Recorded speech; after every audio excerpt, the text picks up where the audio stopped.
YouTube, what's up with it, man? I want y'all to bear with me on this story. I've never had to cover a story like this, and even though I've heard of police killing people all the time, I never heard of anything like this before in my life. And our hearts and prayers go out to this mother, her deceased son. We pray that he's in a better place, and we pray that they seek justice. Listen to what the police department done. Here go this lovely lady right here. And it hurts my heart that this had to happen to her and her son. That her son, may he rest in peace. Okay? A mother reported her son missing in March. Police kept the truth from her for months. Bederstein Wade's search for her adult son ended when she discovered that an officer had run him over, and without telling her, authorities buried him in a pauper's field. Listen to the story, fam. Thank you, John, for doing this. Jackson, Mississippi. 7 months of searching for her lost son brought Bederstein Wade to a dirt road leading into the woods, past an empty horse stable and a scrapyard. The last time she'd seen her middle child, Dexter Wade, 37, was on the night of March 5th as he left home with a friend. She reported him missing, and Jackson police told her they'd been unable to find him, she said. It wasn't until 172 excruciating days after his disappearance that Bederstein learned the truth. Dexter had been killed less than an hour after he left home, struck by a Jackson police car as he crossed a nearby interstate highway. Police had known Dexter's name and hers, but failed to contact her, instead letting his body go unclaimed for months in the county's morgue. Now it was early October, and Bederstein had finally been told where she could find her son.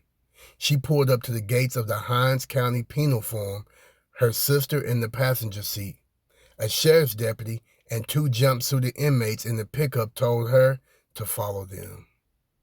They bounced down the road and curved into the woods, crawling past clearings where rows of small signs jutted from the earth, each marked with a number. And so here's a place. As you can see, the road that they had to take, a penal farm. He was buried on the penal farm.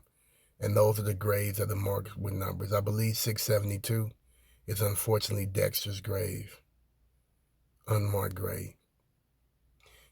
Bederstein found her son's grave marked only with the number at the Hinds County Jail's penal farm. "Girl, look at this," Bederstein, 65, said to her sister. "Would you believe they would bury someone out here?" Man, sister, I'm so sorry. The caravan came to the end of the road at another clearing with more markers. The deputy took one of Bederstein's hands, her daughter the other, and they walked to the mounds of loosely packed dirt. They stopped at grave number 672. And remember, this was grave 672, unfortunately. That's what his mother had to witness. Okay? "Really?" Bederstein said. She bent over, hands on her knees. She cried out, her voice echoing off the surrounding trees. "I'm sorry, baby. I'm so sorry." And I know you are, ma'am. And I'm sorry too, brother. Man, I sure hate to cover this story, but this has to be out there. And I hope y'all stick with me to the end. Dexter Wade was a dreamer when he was young, his mother said.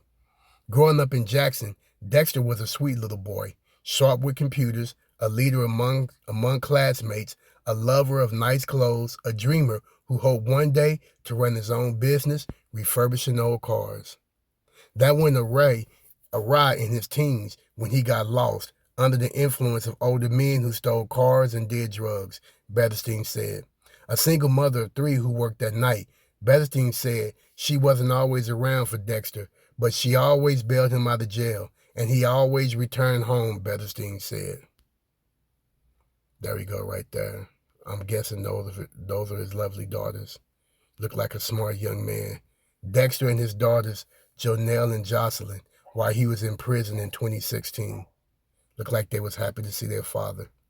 Although Dexter's boyhood aspirations did not come true, he and the girlfriend, Candice Thomas had 2 daughters who remained a bright spot for him, even after the couple's romantic relationship dissolved.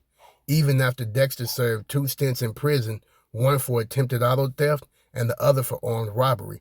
According to the Mississippi Department of Corrections, he was released in 2017.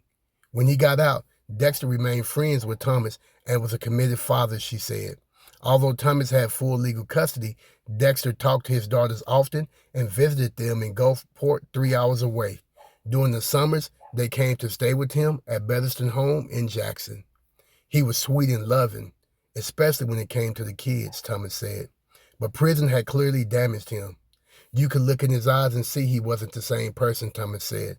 I could tell he was struggling mentally. Dexter was diagnosed with bipolar disorder and schizophrenia, Betherston said.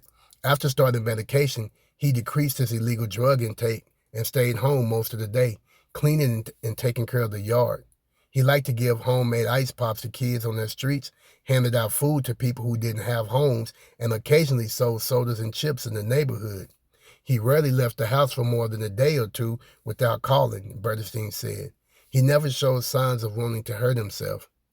He didn't seem like he was in a bad place, Betherston said, but I don't know what happened that particular day. And there's the highway around the place where her son was hit and killed. Betherston tried to make sense of her son's death by visiting the site where police said he was killed. On March 5th, Betherston, a retired Nissan line technician who worked part-time as a home health aide, returned home and found one of her windows broken. She and Dexter argued about it, and around 7:30 p.m., he left with a friend, she said. Days passed without a word. On March 14th, Betherston called the Jackson Police Department to report him missing. The decision to call the police was difficult for Betherston. She did not trust them. In 2019, her 62-year-old brother died after a Jackson officer slammed him to the ground. The officer was convicted of manslaughter, but is appealing. Her family filed a wrongful death lawsuit accusing Jackson officers of excessive force and attempting to cover up their actions, and accusing the city of failing to properly train and supervise the officers. The city has denied the claims and said it isn't liable for what happened. The officers' lawyer said they acted responsibly and lawfully. A federal judge dismissed some of Betherston's claims. Others remain pending in state court. Betherston said her mother advised her not to call the police about Dexter. Mama told me, they're not going to do anything, Betherston recalled. But I had to do something to find Dexter, and I thought that was the best way. A mother's love for her child, and you done what was right, sister.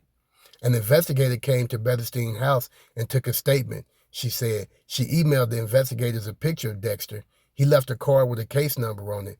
2 days later, she emailed a different investigator another photo of her son. The original investigator filed an incident report that misspelled Dexter's name as Dexter. Betherston said she kept in regular touch with police, asking for updates and requesting that they put his picture on TV. She did her own search, checking out abandoned homes and driving around her neighborhood, asking if anyone had seen him. She never found a friend who left home with him. And that's a video. You can catch that out. Dexter team's daughters and their mother grew frantic, calling Betherston for news. The girls would ask, "Did you hear from my daddy?" Thomas said. "We just kept praying he was all right." Carrie Banks, a close friend of Betherston's, accompanied her on searches of the neighborhood and watched as stress and desperation wore on her. She called someone every week and asked about her child, Banks said. She couldn't get it off her mind. She was crazy about that boy. Each time she called, police told her they had no information, Betherston said. And they knew all along. It turned out that the Jackson Police Department had the answers all along. Man, you're talking about some wicked devils to do that to someone. And there go a grave site right there. I believe that's where he was hit at. A memorial beside Interstate 55. May you rest in peace, brother, and may the Most High be your vengeance against those evildoers. The department did not respond to detailed questions and has not commented on or explained how it handled Dexter's death. After this article was published, a spokesperson for Jackson Mayor Chokwe Antar Lumumba emailed a statement to NBC News offering our sincerest prayers and condolences to Dexter's family. The spokesperson, Melissa Faith Payne, added in an interview that police did not intentionally harm Dexter or his family. Yeah, okay. That was miscommunication, but there was no malice intent anywhere in this whole situation, Payne said. How can there not be any malice, no malice intent, when y'all concealed this from this mother for 172 days? This account has been pieced together with interviews with Dexter's family and a coroner's investigator, along with court records and documents provided in response to public records requests, a crash report, incident reports, and coroner's office records. Betterstein also shared personal notes, emails, Dexter's death certificate, a coroner's report, and case information cards provided to her by police. Those materials showed that just before 8 p.m. on March 5th, Dexter was walking across Interstate 55, a 6-lane highway, when the Jackson police SUV driven by an off-duty corporal struck him in the southbound lanes. Why didn't they identify him? Dexter Wade, 37, was less than a mile from his mother's house when he was struck and killed by an off-duty police officer on March 5th. So there was his mother's home right there to the left, and he was struck right there. Looked like he was crossing the freeway right here, going to his mom's house, and he never made it. The corporal who alerted police to the collision was not injured. He was not suspected of being under the influence of drugs or alcohol and was not given field sobriety tests, nor was he cited for any traffic violation. The death was ruled accidental. Dexter suffered severe injuries, including to his head. A toxicology report later noted that Dexter had PCP and methamphetamine in his system. I don't know about that. They sure did give the victim a toxicology report and test him for drugs, but they didn't test the corporal who killed him. An investigator from the Hinds County Coroner's Office responded to the scene. He did not find identification on Dexter while examining him, but found a bottle of prescription medication in his pocket with his name on it. 3 days later, on March 8, the investigator, LeGrand Elliott, contacted the medical facility that had provided the prescription and received Betterstein's name as Dexter's next of kin.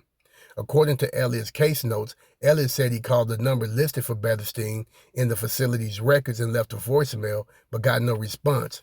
Betterstein confirmed that the number Elliott said he called was correct, but she doesn't remember receiving a call from him and was not able to access her Booth's mobile phone records to check.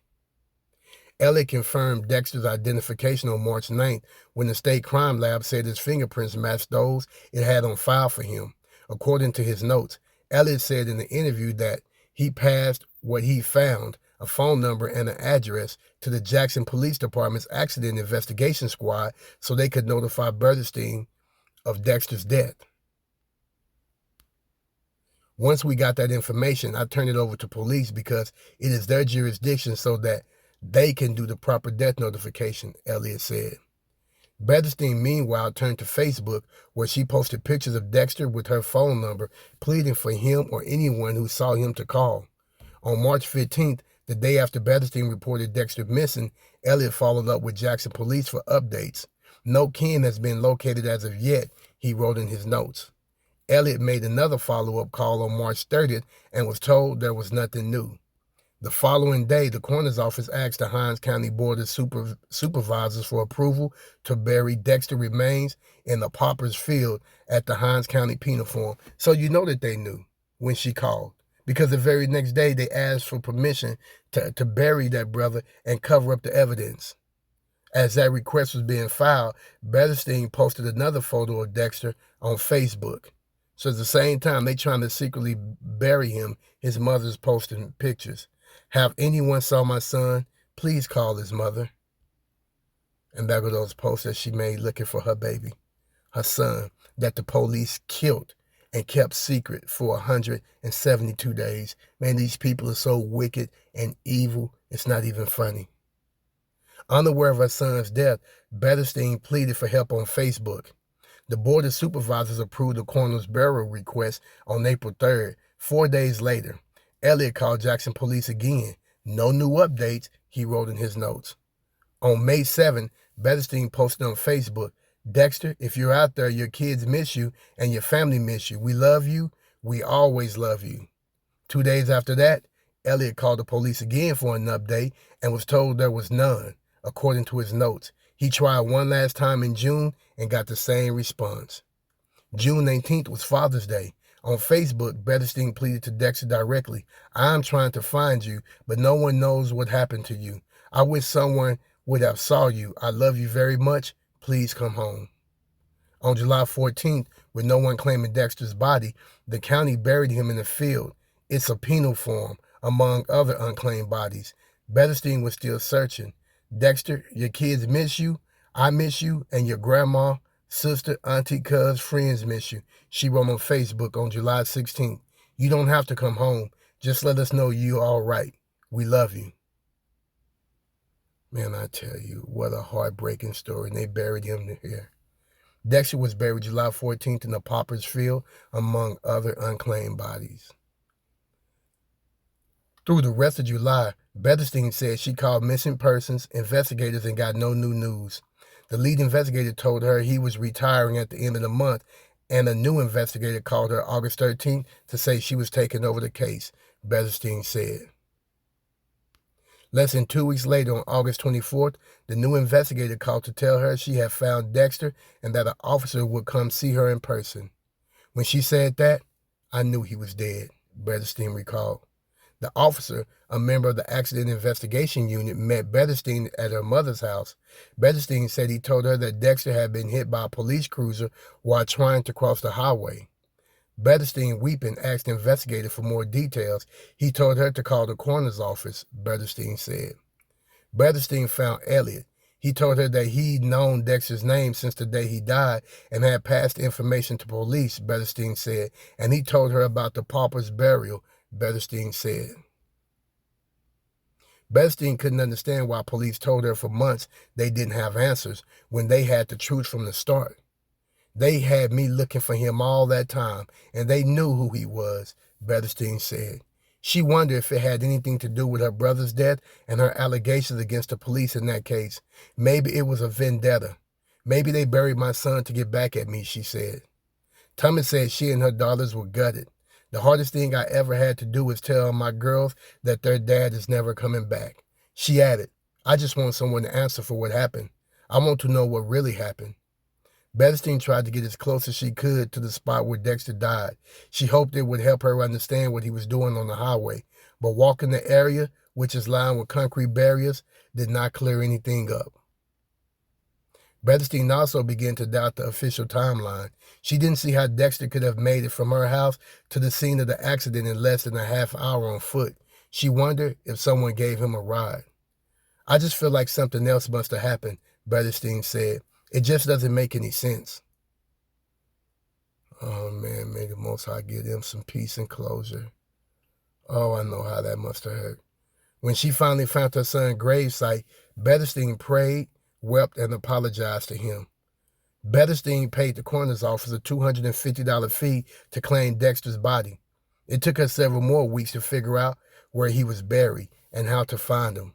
She made the appointment to see his grave on a Tuesday afternoon in early October. At plot number 672, Betterstein asked her sister, daughter, and Banks, her friend, to join her for a prayer. They clasped hands at the edge of the dirt road, "Dexter, I want to tell you I am so sorry," she said, voice rising. "I'm so sorry this happened to you, but Mama didn't know. Ma'am, I know you're sorry, and be ease at heart.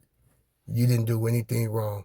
You searching for your son speaks of the love that you have for your son. And our hearts and prayer go out to you and your family. Sis, we love you, man, and we pray that y'all get the justice that you deserve." Betterstein is comforted by her sister. Yeah, she needed all the comfort she could get.